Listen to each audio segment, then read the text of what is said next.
everybody. Welcome to the 6th episode of the Watch the Road podcast, where I take a microphone and put it in my car and talk to you about watches as I commute to and from Kung Fu.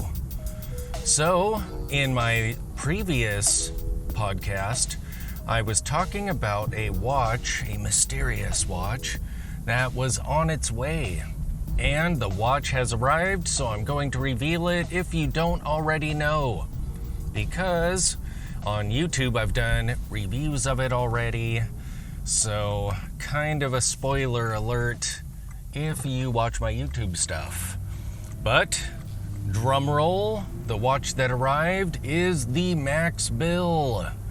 So I got the Max Bill 34mm. I got it with a aftermarket sapphire crystal put on there. And this watch is amazing, absolutely amazing. I think that it might be, of all the dress watches that I own, I think it might be my favorite. It is absolutely amazing. So I own a Nomos Orion Anthracite, and that watch is brilliant. I think if you're talking just purely dress watch and quality, that's probably the best that I've got. It's definitely the most expensive, and it's just phenomenal. But it is all business. Whereas dressy pieces like the Timex Marlin, those are fun and dressy with their big, huge acrylic box crystals on them. They're both dressy and fun. They have sort of the almost playfulness that you get in watches like Swatch watches, but they're dressy looking. So I was thinking that maybe the Max Bill would be kind of like if the Nomos and the black-dialed Timex Marlin got together and had a child. That would be the Max Bill. That was my hope and my thinking, and it is exactly that. There was a second watch that was coming at that time, and I don't recall if I mentioned it or not, but it was the Hamilton Khaki Field, the manual wind, 38 millimeters, I believe it is, if I remember correctly, because at the time that I ordered that, we had a streak of really nice weather, and the only watch to wear during nice weather, well, that's not true, but one of the watches that become really, really appealing in nice weather are field watches, because if you throw on like a fun summer shirt, like a Hawaiian shirt or something crazy, and you put on a field watch, they complement each other. The field watches just look so cool when you put them on with summer clothes and you're out in the weather and whatnot. And so I was thinking, I really, really love the CWC as a little bead blasted field watch, totally stereotypical fieldy field watch look. And I was thinking, during the summertime, when we do get our maybe a month streak of nice weather, it would be cool to have a couple different bead blasty fieldy field watches, super ultra field watches to choose from.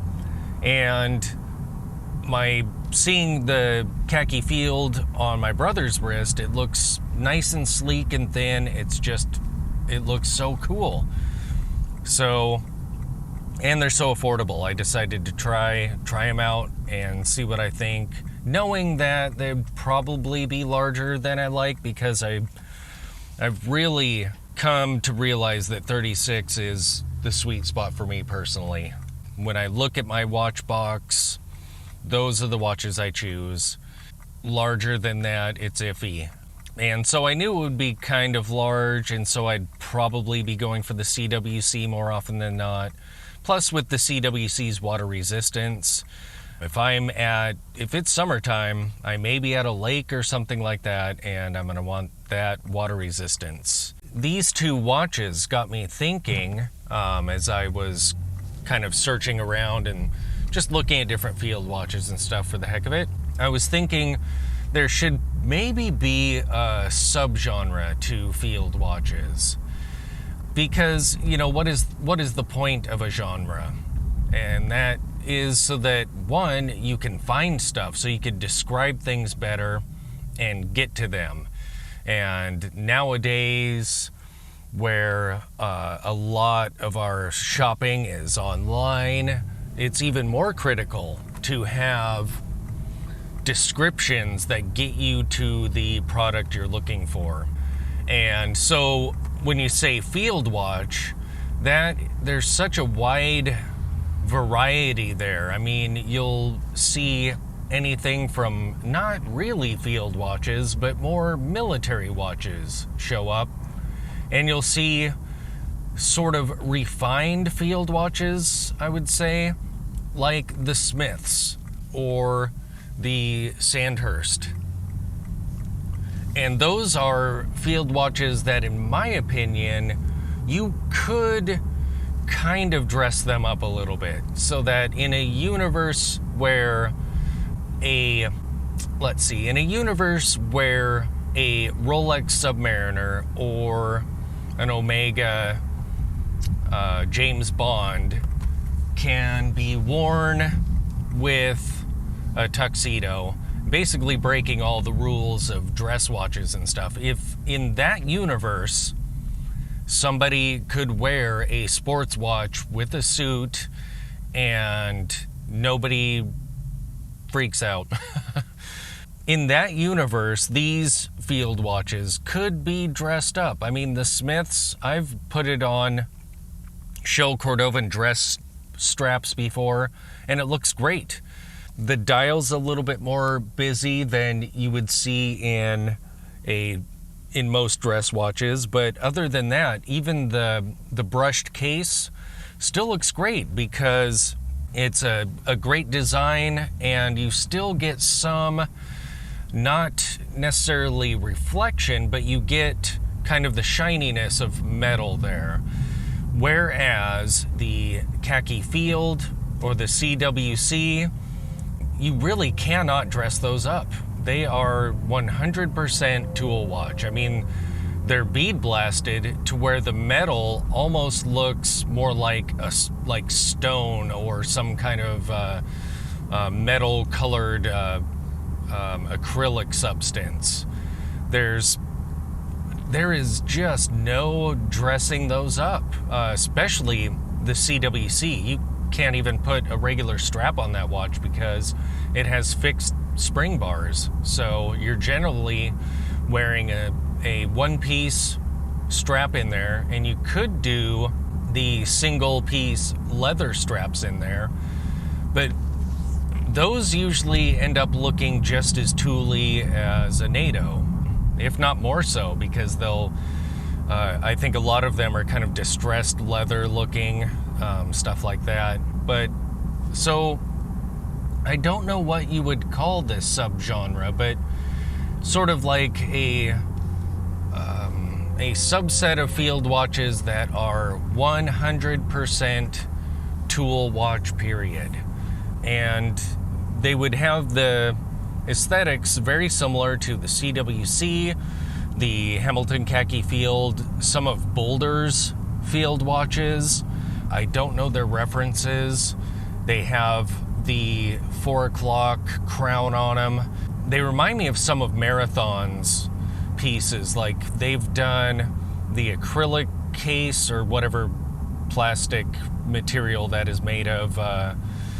They have those cases where they're non-metal, and some of the Boulder designs look kind of like those. So I would put those Marathons in this category also. Both the non-metalled case, it's some kind of a resin or something, both those and the metal versions where they have the same case design, but they're actually made of metal. Those would fall under this subgenre as well. And man, yeah, I don't know what you would call them. maybe mil-spec field watches or maybe combat field watches or something.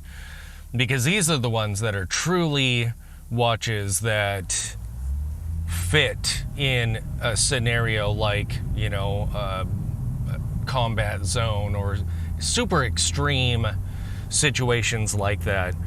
Whereas the more refined ones, yes, that, like the Smiths, that's a design after a vintage Smiths that was worn into war. But they don't look it quite as much as the other ones. But that's my thought on field watches. I think that analyzing our genres and looking for where maybe it makes sense to add a little bit more granular genres to them would be good. We just have to watch out and not go the way of techno, where there's so many subgenres that they lose their effectiveness.